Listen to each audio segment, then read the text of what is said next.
donc première séquence, donc seuil de rentabilité. Alors, on va ici établir donc ce qu'on appelle le compte de résultat différentiel. Vous avez les éléments suivants. Donc vous avez d'abord, il faut bien avoir en tête le principe suivant, hein. Vous avez chiffre d'affaires moins charge variable, n'est-ce pas? Vous donne bien sûr la marge sur coût variable, ok, moins les charges fixes, et vous avez votre résultat. Alors, lorsqu'on parle de seuil de rentabilité, il faut comprendre ceci. Il y a deux manières pour le calculer. On peut calculer un seuil de rentabilité en quantité et on peut calculer un seuil de rentabilité en valeur. On verra un peu plus tard dans la séquence comment on peut calculer un seuil de rentabilité probabilisé, lorsque par exemple la demande suit une loi normale. Okay ? Dans une première étape, on va donc placer un exemple. Admettons qu'on prenne un chiffre d'affaires de 100. D'accord ? Chiffre d'affaires de 100. Charge variable 80. Quand je dis 100, chiffre d'affaires unitaire 100 euros. Charge variable unitaire 80 euros. Donc forcément, ça va dégager une marge unitaire de 20 euros. Marge unitaire de 20 euros. Prenons un exemple, charges fixes, on va les fixer à 12 000 euros. Notre résultat grand R est tout simplement égal, dans ce cas-là, si je prends un article, à 20 moins 12 000. 20 moins 12 000. Autrement dit, marge sur coût variable,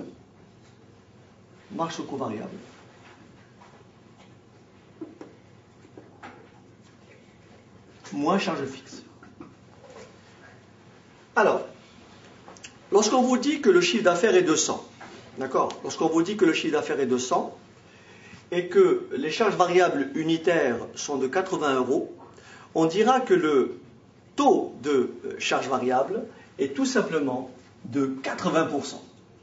Le taux de charge variable est de 80%. On peut aussi dire pour 1 euro, les charges variables s'élèvent à combien? À 0,8 euros. Donc, taux de charge variable, 80%. Vous déduisez automatiquement le taux de marge sur coût variable, qui est égal à tout simplement 20%. Autrement dit, la marge sur coût variable unitaire est tout simplement égale à 0,2. Alors bien sûr, si mes charges fixes sont 12 000, elles ne changent pas. Alors, le problème est de dire, pour un chiffre d'affaires de 100, cette simulation-là, le chiffre d'affaires, on ne le connaît pas. D'accord ? Donc on va le fixer égal à X. Si mon chiffre d'affaires est égal à X, quelle est la partie variable ? Qu'est-ce qui correspond aux charges variables si je fixe X comme chiffre d'affaires total ? Je sais que mes charges variables représentent 80% du chiffre d'affaires. Ce qui veut dire que mes charges variables vont représenter 80% de X, soit tout simplement 0,8X. Et vous avez compris, si le chiffre d'affaires est X, les charges variables de 0,8X, la marge sur coût variable est tout simplement égale à 0,2X. Maintenant, je peux établir mon résultat de façon définitive et je dirais que le résultat R est égal à quoi? À la marge sur coût variable unitaire, c'est-à-dire 0, c'est-à-dire pour 1 euro, 0,2. 0,2. Que multiplie le chiffre d'affaires grand X, moins les charges fixes. Alors la question est de savoir quelle est la signification, quelle est l'utilité du du seuil de rentabilité. Le seuil de rentabilité, c'est quoi? Le seuil de rentabilité, comme je l'ai dit précédemment, il peut se calculer soit en quantité, soit en valeur. On va le définir ainsi. Le seuil de rentabilité est le niveau du chiffre d'affaires pour lequel le résultat est égal à combien? 0. Je répète, le seuil de rentabilité est le niveau du chiffre d'affaires pour lequel le résultat est nul. On peut aussi dire le seuil de rentabilité, c'est le niveau d'activité pour lequel le résultat est nul. Alors si on résout cette équation très simple, si on pose R égale 0, je pose R égale 0, ça équivaut à quoi? Tout simplement à 0,2x moins 12 000 égale 0. Ce qui me donne tout simplement 0,2x égale 12 000 soit grand X égale 12 000 divisé par 0,2, donc tout simplement 600.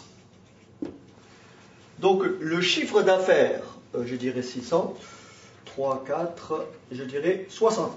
Ça fait mieux. Donc je vais réécrire un petit peu plus haut. Alors attendez, je vais reprendre tout ça ici.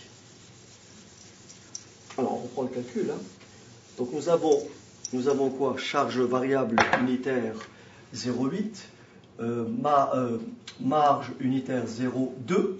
Donc le résultat R est égal à 0,2 grand X moins 12 000. Autrement dit, le résultat est de type affine. On verra tout à l'heure lorsque on peut aborder les statistiques. Vous savez, quand vous avez... Bon, on va détailler ça après. Donc je reprends mon écriture. Donc R égale 0. Si et seulement si, grand X est égal à 60 000. Autrement dit, le seuil de rentabilité est tout simplement égal à 60 000 euros. Si l'entreprise réalise un chiffre d'affaires de 59 999, on dira qu'elle sera en déficit. Autrement dit, elle obtiendra un résultat comment? Négatif. Si l'entreprise réalise un chiffre d'affaires supérieur à 60 000, c'est-à-dire 60 001 euros, elle aura un bénéfice. Autrement dit, si l'entreprise réalise un chiffre d'affaires pile de 60 000, elle aura un résultat nul. Et cette valeur-là, ce résultat-là, n'est-ce pas, cette valeur-là, ce montant de chiffre d'affaires, ce niveau du chiffre d'affaires, porte un nom, il s'appelle tout simplement le seuil de rentabilité. Alors, on aurait pu effectivement calculer le seuil de rentabilité, donc là je l'ai calculé en valeur. On aurait pu le calculer en quantité. Autrement dit, si je reprends mon déroulement, j'ai mon chiffre d'affaires unitaire 100 euros, mes charges variables unitaires 80, la marge unitaire 20. Donc je dis soit grand X. Soit grand X, la quantité produite. Attention, le grand X cette fois-ci, c'est le seuil, c'est le nombre d'articles produits. Soit grand X, la quantité produite. Alors si grand X est la quantité produite, le résultat grand R est tout simplement égal à la marge unitaire, c'est-à-dire 20 euros, 20, que multiplie la quantité produite, c'est-à-dire X, moins 12 000. Rappelez-vous, 12 000, c'était les charges fixes. Cette fois-ci, on va déterminer le seuil de rentabilité en quantité. Alors, le seuil de rentabilité en quantité, c'est le niveau du chiffre d'affaires, pareil, pour lequel le résultat est égal à combien? 0. Donc je vais poser R égale 0, ce qui me donne tout simplement 20 grand X moins 12 000 égale 0, et je résous, et je trouve grand X égale 12 000 divisé par 20, c'est-à-dire 600. Donc ça, c'est le seuil de rentabilité en quantité. Si je veux le retrouver en valeur, je n'ai qu'à multiplier 600 par le prix de vente, unitaire. Donc si je multiplie 600 par 100, je retrouve le même résultat que précédemment. Je retrouve un résultat égal à combien? 60 000. D'accord? Ok. Si vous permettez, on va maintenant généraliser l'expression. Mais avant de faire ça, j'aimerais que vous compreniez ceci. D'un point de vue graphique, voilà les trois situations. D'un point de vue graphique, voilà les trois situations. On va prendre un repère, n'est-ce pas? On va prendre un repère. On va tracer ici en X le chiffre d'affaires. Et en Y, on va tracer le résultat. Alors, si je prends la première expression du résultat, donc en fonction du chiffre d'affaires, qu'est-ce que j'ai? J'ai trouvé que grand R est tout simplement égal à 0,2 grand X moins 12 000. 0,2 grand X moins 12 000. Alors qu'est-ce que je vais faire? Je vais représenter sur le même graphique, donc si j'utilise cette expression du résultat, là elle est de type Y égale AX plus B. Donc ça c'est une fonction qu'on appelle une fonction affine. Elle est représentée par une droite. Cette droite-là, elle passe par le point de coordonnées 0, moins 12 000.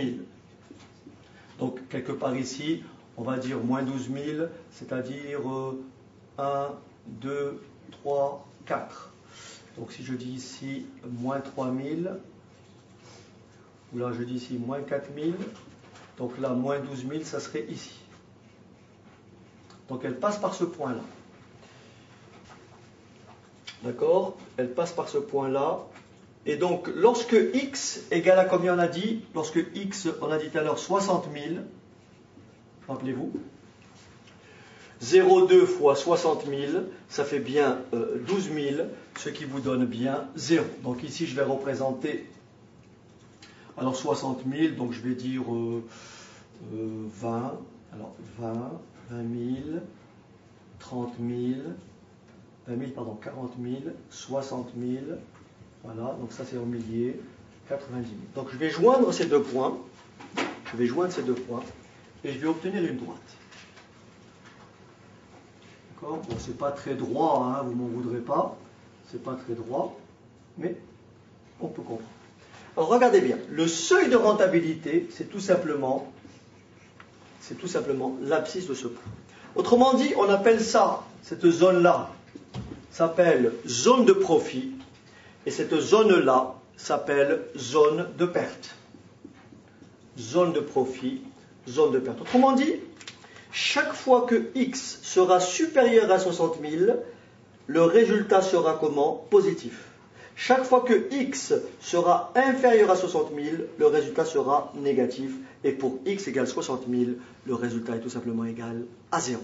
Et 60 000 correspond bien au seuil de rentabilité. Donc ça, c'est le premier aspect graphique. On peut avoir un deuxième aspect graphique. Alors, deuxième aspect graphique, c'est celui-là. Deuxième aspect graphique, c'est celui-là. Je vais prendre cette fois-ci le raisonnement suivant. Toujours x désigne le chiffre d'affaires. X est le chiffre d'affaires. Je vais donc avoir y que je vais appeler la marge. 0 de x est tout simplement égal à la marge réalisée. Je vais appeler, donc ça c'est ym, c'est la marge. Et là, je vais écrire mes charges fixes. YC, charge fixe, et là je vais dire que c'est 12 000. Alors, c'est quoi le seuil de rentabilité d'un point de vue d'abord algébrique? C'est le niveau du chiffre d'affaires, d'accord, pour lequel la marge sur coût variable est tout simplement égale aux charges fixes. Autrement dit, c'est le niveau du chiffre d'affaires tel que la marge sur coût variable couvre entièrement les charges fixes. D'un point de vue graphique, c'est très simple. Ici, nous avons encore une droite. Ici, nous avons une fonction constante. Nous avons une droite qui sera parallèle à l'axe des abscisses. Et bien entendu, le point de concours de ces droites, l'abscisse de ce point, va effectivement correspondre au seuil de rentabilité. Alors, comment je trace ma première droite?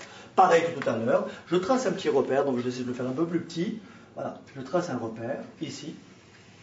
Donc là, j'ai mon chiffre d'affaires, vous voyez. Là, j'ai mon chiffre d'affaires, X. Là, j'ai bien sûr soit ma marge, soit mes charges fixes. Donc là, je vais porter en charge fixe 12 000. 1, 2, 3. Donc là, c'est 12 000, n'est-ce pas? Charge fixe 12 000. Je trace la droite d'équation Y égale 12 000. Elle est comment? Forcément parallèle à l'axe des abscisses. Donc là, je vais tracer cette droite-là qui passe par quel point? Cette droite-là, elle passe par 0, 0, normal. Elle passe par l'origine des axes. Et bien entendu, elle va passer par le point d'abscisse 60, je triche un peu, hein, par le point d'abscisse 60 000. Je remplace x par 60 000. 60 000 fois 60 000 fois 0,2, ça fait tout simplement 12 000. Autrement dit, elle va passer par le point 60 000, donc je compte 20 000, 30 000, 40 000, 60 000, n'est-ce pas? 60 000, 80 000, etc. Elle va donc passer par le point de coordonnées 60 000, 12 000. Je trace ma droite. Ça, c'est la marge. L'abscisse de ce point, c'est tout simplement le seuil de rentabilité. Cette partie-là s'appelle zone de profit et cette partie-là s'appelle zone de perte. Et bien entendu, cette valeur-là, c'est tout simplement le seuil de rentabilité. Il y a une troisième façon de représenter le seuil de rentabilité graphiquement. Elle est, je dirais, un peu moins évidente. On va la faire quand même. Alors, regardez. On va faire quand même. Alors, voilà.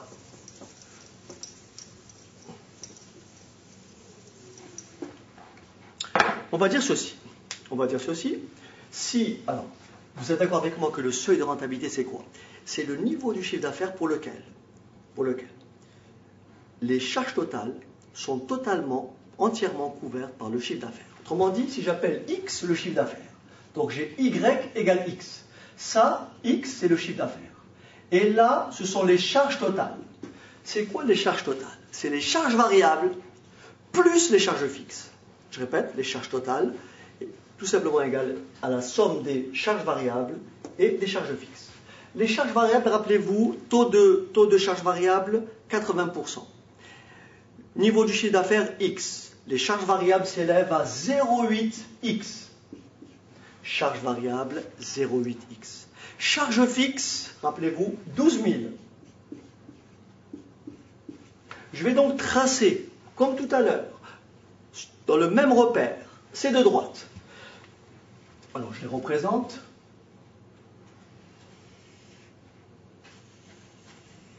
Alors, cette première droite, c'est ce qu'on appelle la première bisectrice. Enfin, si bien sûr on a la même unité, ce qui ne sera pas le cas ici, mais c'est la droite d'équation y égale x, elle passe bien sûr par 0, 0. Et elle va passer par le point de coordonnées combien 60 000, 60 000. D'accord? Elle va passer par le point de coordonnées 60 000, 60 000. D'accord? X, Y, 0, 0, 60 000, 60 000. Cette droite-là, elle va passer par quels points? Par les points de coordonnées 0, 12 000, 0, 12 000, et par le point de coordonnées, je ne sais pas si vous le voyez, oui, ça va. Donc l'autre point, c'est 60 000. Bon. Alors, 60 000 fois 0,8, 60 000 fois 0,8, ça fait donc, 4800 ou 48 plus 12, ça fait encore 60.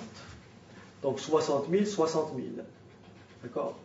Alors, le premier point, c'est Y égale X, donc 60 000, 60 000, 1, 2, 3. Donc ici, on a dit 0, 12 000. Ah oui, ça va faire un peu juste. Donc on va changer de repère, si vous voulez bien. Je vais prendre juste... J'ai repris les calculs, si vous voulez bien.